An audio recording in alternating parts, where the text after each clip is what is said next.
The brain has the power to make us feel that even relatively unimportant events are almost life-threatening, representing crisis and undoable challenge.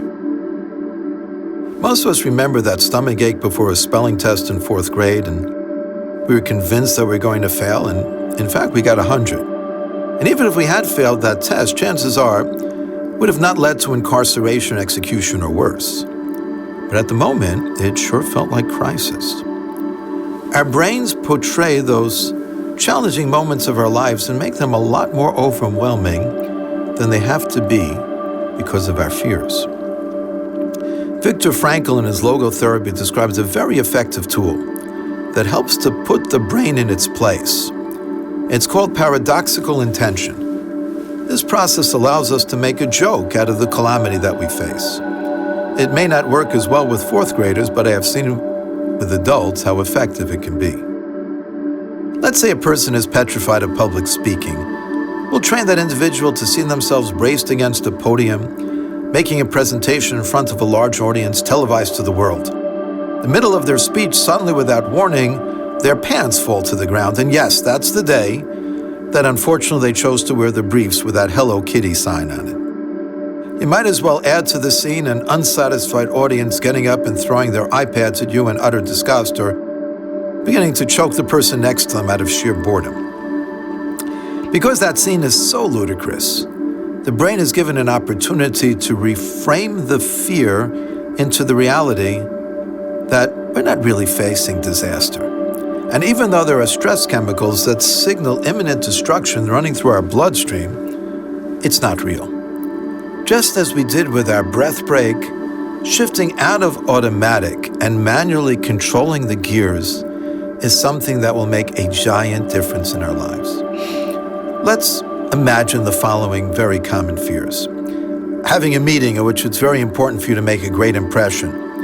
For others, it may be a job interview. For others, a date. Imagine that the interview goes awry and the HR manager decides to call in the state police because he's determined that you're an obvious menace to society. See yourself being led away in handcuffs for providing less than a brilliant answer on how to create particular growth for that company.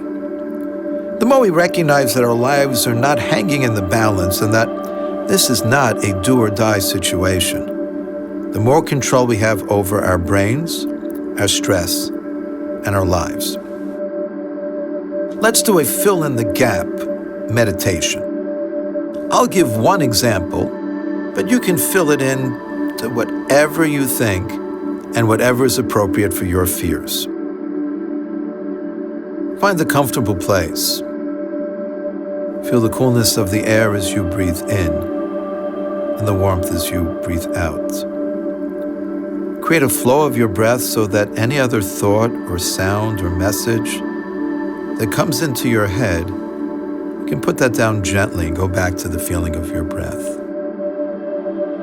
Feel the coolness of the air as you breathe in and the warmth as you breathe out.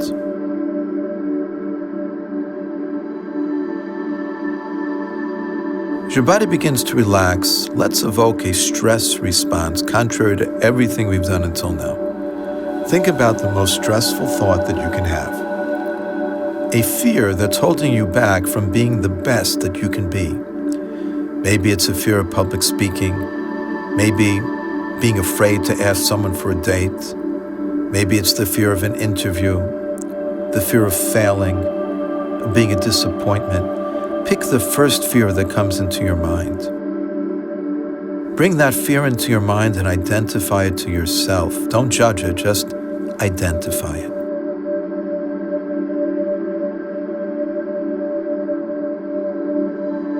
Good. Now imagine the most ridiculous outcome, the most unimaginable scene.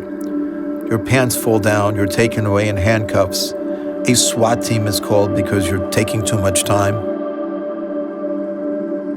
Chuckle to yourself and see yourself letting go of the stress that allows your brain to lie to you.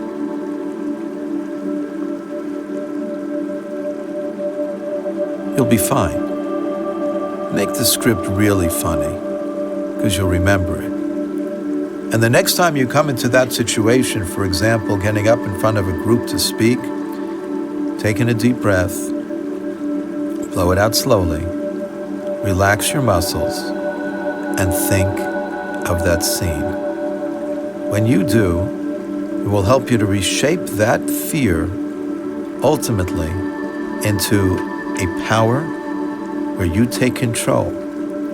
You can ace it because you can do it. You did it in 4th grade.